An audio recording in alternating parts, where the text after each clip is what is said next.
തൃശൂർ ലോക്സഭയിൽ നിന്ന് സുരേഷ് ഗോപി വിജയിച്ചു വരില്ല എന്ന് പ്രവചിച്ച ഒരു മാധ്യമപ്രവർത്തകനാണ് ഞാൻ.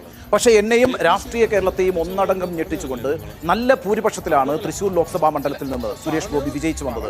75,000 വോട്ടിന്റെ ഭൂരിപക്ഷം എന്ന് പറയുന്നത് ചെറിയൊരു ഭൂരിപക്ഷമല്ല.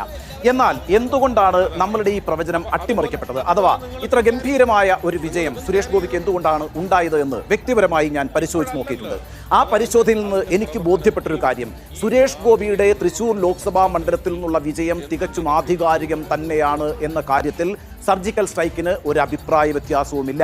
അത് കേവലം ഏതാനും അധികം ആളുകളെ വോട്ടർ പട്ടികയിൽ ചേർത്ത് കൃത്രിമമായി നിർമ്മിച്ചെടുത്ത ഒരു വിജയമേ അല്ല. ആരാണെന്ന് ഈ വോട്ടർ പട്ടിക അന്തിമമായി തീരുമാനിക്കുന്നത്? അത് കേരളത്തിലെ ഉദ്യോഗസ്ഥരല്ലേ, കേരളത്തിന് പുറത്തു നിന്ന് വരുന്ന ഉദ്യോഗസ്ഥരല്ലല്ലോ. ആ ഉദ്യോഗസ്ഥരിൽ ഭൂരിഭാഗവും റവന്യൂ വകുപ്പിലെ ജീവനക്കാരല്ലേ. അവരൊക്കെ തന്നെയും തെരഞ്ഞെടുപ്പ് കാലത്ത് കേന്ദ്ര തെരഞ്ഞെടുപ്പ് കമ്മീഷനോടാണ് റിപ്പോർട്ട് ചെയ്യുന്നതെങ്കിലും അവർ കെട്ടിയിറക്കിയ ഉദ്യോഗസ്ഥരൊന്നുമല്ല, കേരളത്തിലെ ഉദ്യോഗസ്ഥരാണെന്ന് മാത്രവുമല്ല, CPM-ന്റെ ജീവനക്കാരുടെ സംഘടനയിൽപ്പെട്ട ആളുകളല്ലേ, കോൺഗ്രസിന്റെ ജീവനക്കാരുടെ സംഘടനയിൽപ്പെട്ട ആളുകളല്ലേ, ഇവരൊക്കെ പാർട്ടിക്ക് ലഭ്യ കൊടുക്കുന്ന ആളുകളല്ലേ. അവരെന്ത് പരിശോധനയാണ് നടത്തിയത്? മാത്രമല്ല, ഭൂരിഭാഗം ഉദ്യോഗസ്ഥരും തെരഞ്ഞെടുപ്പ് രംഗത്ത് പ്രവർത്തിക്കുന്ന ഉദ്യോഗസ്ഥർ എന്ന് പറയുന്നത് റവന്യൂ വകുപ്പിൽ നിന്ന് വരുന്ന ഉദ്യോഗസ്ഥരാണ്.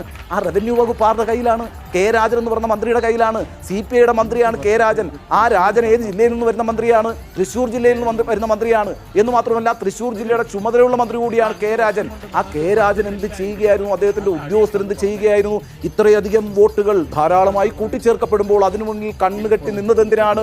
എന്തുകൊണ്ടത് കൃത്യമായി പരിശോധിക്കേണ്ട സമയത്ത് പരിശോധിച്ചില്ല? പക്ഷേ ഈ വോട്ടർ പട്ടികയിൽ ഉണ്ടായ തിരിമറിയിലൂടെയാണ് സുരേഷ് ഗോപി അവിടെ വിജയിച്ചു വന്നത് എന്ന് വരുത്തി തീർക്കാൻ LDF-ഉം UDF-ഉം ശ്രമിക്കുമ്പോൾ സ്വയം അവർ ക്രിയേറ്റ് ചെയ്തിട്ടുള്ള സാഹചര്യങ്ങളുണ്ടല്ലോ, അവിടെ സുരേഷ് ഗോപിക്ക് അനുകൂലമായി അതിനെ തമസ്കരിക്കാനാണ് ശ്രമിക്കുന്നത്. അത് ശരിയായ രീതിയല്ല.